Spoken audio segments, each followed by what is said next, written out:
জ্যান্ত মানুষকে মাটিতে পুঁতে দেয়া হচ্ছে এক অদ্ভুত চিকিৎসা। হাতে পায়ে লবণ মাখিয়ে ৬ ঘন্টা ধরে গলা পর্যন্ত মাটি চাপা দিয়ে সুস্থ করার চেষ্টা করা হচ্ছে প্যারালাইসিস রোগীকে।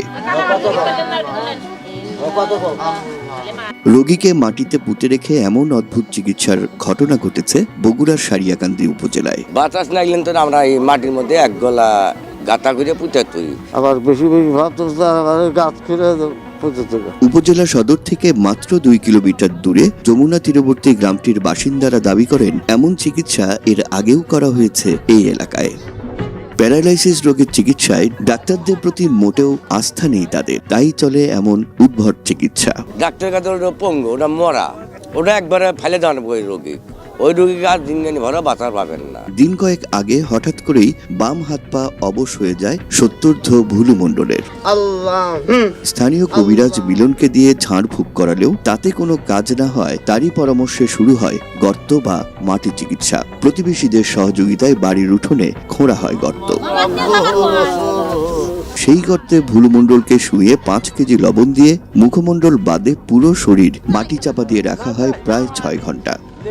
একই সাথে 5 ফুট গভীর আরও একটি গর্ত করা হয়। স্থানীয়রা জানান, শুইয়ে মাটি চাপায় কাজ না হলে রোগীকে 5 ফুট গভীর গর্তে দাঁড় করিয়ে মাটি চাপা দিয়ে রাখা হবে। মাটি দিয়ে চাপা থাকা অবস্থায় ভুলু মণ্ডল জানান বেশ ভালো অনুভব করছেন তিনি।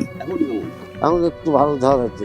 মাটির নিচে রাখার পরে উনি কথাবার্তা সব পরিষ্কার হয়ে গেছে, এখন মোটামুটি হাত বসা যাচ্ছে। ঘটনার সময় উপস্থিত তার স্বজন ও স্থানীয়রা দাবি করেন প্যারালাইসিস জাতীয় রোগে এই চিকিৎসা বেশ কার্যকর।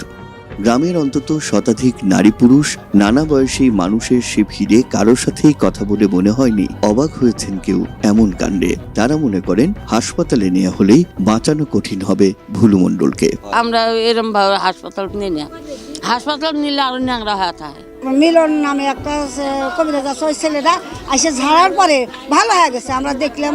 এদিকে সাংবাদিকদের উপস্থিতি টের পেয়ে গা ঢাকা দেয় ভুলু মণ্ডলকে মাটিতে পুঁতে রাখা কথিত কবিরাজ মিলন। স্থানীয়রা জানান, অটোরিকশা চালক মিলন নিয়মিত আশপাশের কয়েক গ্রামের প্যারালাইসিস রোগীদের এমন মাটি চিকিৎসা দিয়ে থাকেন। তবে পরবর্তীতে খোঁজ নিয়ে জানা যায় মাটি চিকিৎসায় কাজ না হয় শনিবার রাতে ভুলু মণ্ডলকে চিকিৎসার জন্য ঢাকা মেডিকেলে নিয়ে গেছেন তার সন্তানেরা। 250 শয্যা বিশিষ্ট মোহাম্মদ আলী হাসপাতাল বগুড়ার আবাসিক মেডিকেল অফিসার ডাক্তার শফিক আমিন কাজল জানান, কথিত এমন চিকিৎসায় রোগী সুস্থ হওয়া তো দূরের কথা, সময় ক্ষেপণের কারণে উল্টো রোগীর অবস্থা খারাপ হতে পারে আরো। আধুনিক এই যুগে এসেও মানুষের মাঝে এমন কুসংস্কার এবং ভ্রান্ত ধারণার পেছনে সুশিক্ষার অভাবকে দায়ী করছেন তিনি। অরিজিনাল কোনো লিগ্যাল মেডিকেল কজে হয়ে থাকতে পারে, তাহলে এই ট্রিটমেন্টের দ্বারা তার ক্ষতি হবে, উপকার তো হবেই না, তার ক্ষতি হবে।